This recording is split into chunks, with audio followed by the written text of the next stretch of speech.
Est-ce que tu connais l'esthétique Y2K? Donc le Y2K, c'est une esthétique, une tendance qui a pris son nom du bug de l'an 2000. Donc le bug de l'an 2000, pour faire simple, c'est lié au problème de conception des ordinateurs pour le passage des années 1900 à l'année 2000. Les ordinateurs à l'époque, ils codaient leur date en 2 chiffres. En 1979 par exemple, ils codaient en 79. Sauf que pour le passage pour les années 2000, ça remettait à 00, donc à 1900. Et c'était un peu la crainte générale qu'il y ait un gros bug informatique qui mette en PLS tout ce qui est institutions financières, assurances, etc. Donc l'esthétique Y2K en général, elle a touché plein de domaines différents. La mode, le design, le graphisme, etc. Donc dans la mode, l'esthétique, elle se transpose à travers certaines types de pièces, de type les grosses shoes bien fades, des pantalons cargo bien larges et utilitaires, les crop tops bien serrés, des lunettes de ce type avec des formes très futuristes qui changeaient de ce qui se faisait à l'époque, ou même à travers des matières comme le cuir, le latex, le métal, etc. Dans les objets, on peut aussi retrouver ce type de console, donc la Game Boy Color, qui à l'époque se faisait beaucoup en transparente.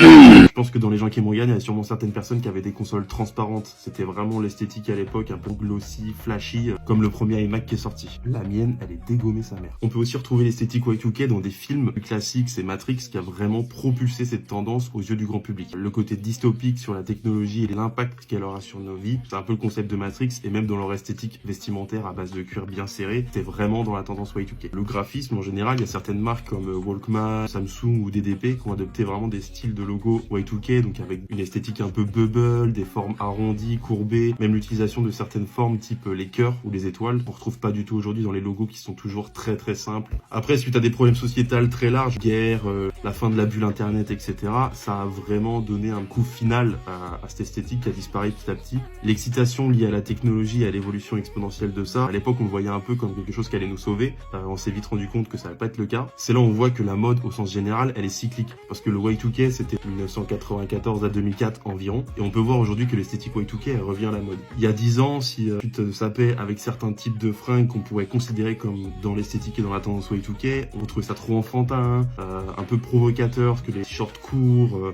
les pantalons beaucoup trop larges, très baggy, c'était pas forcément bien vu il y a une dizaine d'années. Et là, depuis quelques années à peine, il y a beaucoup de stars qui ont récupéré cette tendance, qui l'ont réappliquée dans leur style vestimentaire, et ça a permis de rebooster un peu cette esthétique. Aujourd'hui, je pense que si vous vous intéressez un peu au graphisme, vous avez tous vu un mec qui a lancé sa petite marque de vêtements avec 3 t-shirts, un bonnet, avec un logo Y2K. Bref, c'est une esthétique et une histoire autour de ça que je trouve hyper cool. Il y aurait beaucoup de choses à dire que je peux pas développer ici parce que c'est beaucoup trop long pour TikTok, mais je vous invite à vous renseigner et de voir comment ça s'est créé et comment ça a disparu finalement. Si ça vous tente, je ferai bien une vidéo sur comment faire un logo Y2K, donc si tu as envie de voir comment ça se passe, n'hésite pas à mettre un message dans les commentaires. Moi je vous laisse sur ça, je vous mets un lien dans les commentaires qui vous amènera sur un site qui regroupe l'esthétique en général du Y2K. Moi je vais me faire un petit Pokémon.